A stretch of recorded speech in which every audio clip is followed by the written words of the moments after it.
کشتیاں جلا ڈالو۔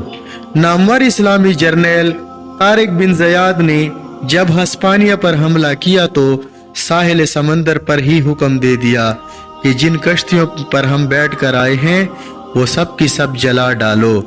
طارق بن زیاد کے ساتھی بولے کہ اگر کشتیاں جلا دیں تو ہسپانیہ سے افریقہ تک کیسے جائیں گے؟ طارق بن زیاد نے بڑا ایمان افروز جواب دیتے ہوئے کہا، ہم مسلمان ہیں اور ساری دنیا ہمارا وطن ہے۔ ہم صرف افریقہ کو نہیں بلکہ پورے یورپ کو اسلامی تہذیب و تمدن میں رنگ دیں گے۔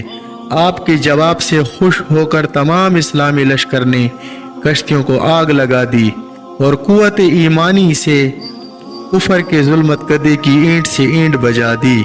اس کے بعد مسلمانوں نے ہسپانیہ پر پورے 800 سال تک حکومت کی۔